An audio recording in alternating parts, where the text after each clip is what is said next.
380 apparatda vertikalniy svarkani shunaqa vidli qilib chiqarishdi. Hozir texnikasini aytib qo'yaman. Mana svarka. Apparat 380 apparat, elektrod 3lik chaqmoq elektrodda qo'yilgan. Xo'p, holati mana tepadan pastga qilingan. Elektrod tepadan pastga, pastdan tepaga bo'lmaydi. Xo'p. 44 sm joyga qo'yilgan. Elektrod ozgina svarkani enini enliroq qilganimizning hisobiga elektrod mana oxirida 6 sm ga yaqin joyda, 7 sm ga yaqin joyda elektrod uzilgan, keyin davom ettirib qo'yilgan. Xo'p, endi bu tomonga keladigan bo'lsak, svarkamiz en holati kichikroq qilingan, ingichkaroq qilingan. Xo'p, bu ham tepadan pastga qilingan, faqat bundagi tepadan pastga gradus holati ozgina yotiqroq bo'lgan, nariga tikkaroq bo'lgan. Shuni hisobiga svarkaga qaralganda svarka bu chiroyliroq ko'rinadi. Tepadan oldin. Mana bu chiroyliroq, hali simchotga tegmagan, prosta buni shlagi qoqilingan xolos. Bunda esa mana vidli ko'rinishi.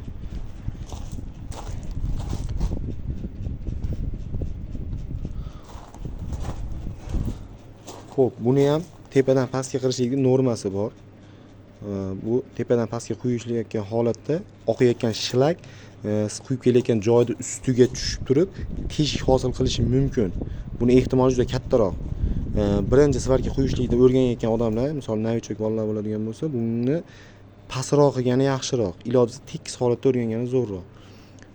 Sekin-sekin opit oshgan sari buni ko'tarib sinab ko'rsa bo'ladi, lekin nima deydi? Bunaqa narsa sinab ko'rmagan yaxshiroq. Iloji boricha mana misol buni pechkani misolda ko'rsatyapman. Pechkani ichidagi joylari, pechkani ichida uni sinab ko'rgan yaxshiroq. Bu endi ablisovga tashqi ko'rinish bo'lgani uchun bu yerga vid absolyutni zo'r bo'lishi kerak. Shunaqa svarka quyiladigan bo'lsa, absolyutni O'zbekistonda emas, butun dunyoda 5 bahoga tortadi. 380 apparatda quyilgan svarka mana, tiniqligi. Ammo ekrandagi chiziqlarga e'tibor bermaysizlar, tepada parra ishlab turibdi, shuni hisobiga ozgina lepillatib qo'yapti video. Mana yaqinlashtirib ko'rsataman.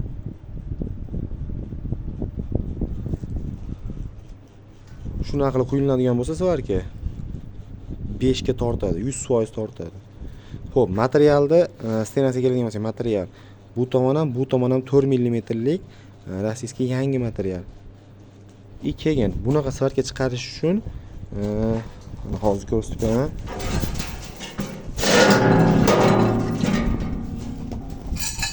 Xo'p, mana bu oldi tomonga ham quyilgan bu.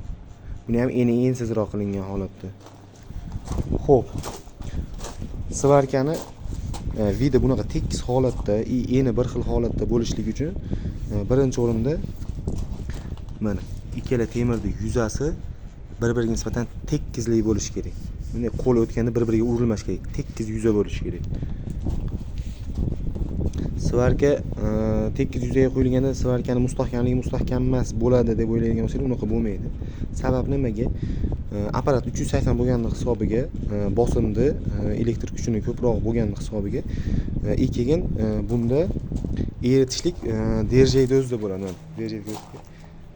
Misol argon svarkada massada temirni qizdirib eritib beradi. Bunda derajada o'zi. Ikkala temirni bir-biriga kirishtirib olishlik hisobi bor bunda. Shuni hisobiga svarka baquvvat chiqaradi, tekis yuzada ham. Lekin svarkani vidli chiqarishga вообще-то foydasi zo'r bo'ladi buni.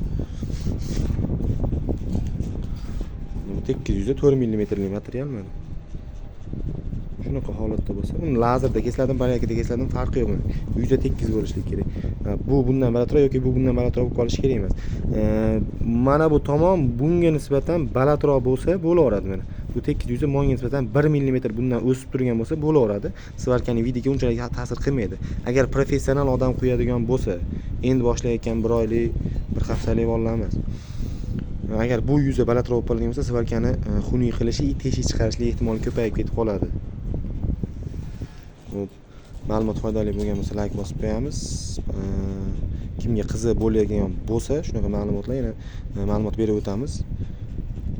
Xo'p, 4 ga 2 li material, 4 mm 2 li materialda svarka qilganda qanaqa vid chiqadi? Yoki 8 likka 4 likda. Biz o'zimiz ishlatadigan materiallardan qiyos qilib chiqarib beraveraman. Masalan, profilda qanaqa svarka qilinadi, trubada qanaqa svarka qilinadi. Shu narsalarni keltirib chiqarib beraveraman. Kimga qiziq bo'lgan bo'lsa, kommentda plus yozib qo'yarasizlar. Plusmi, minusmi farqi yo'q. Komment yozib qo'ysanglar, aktivga qarab turib videolar ko'paytirib beraveraman men.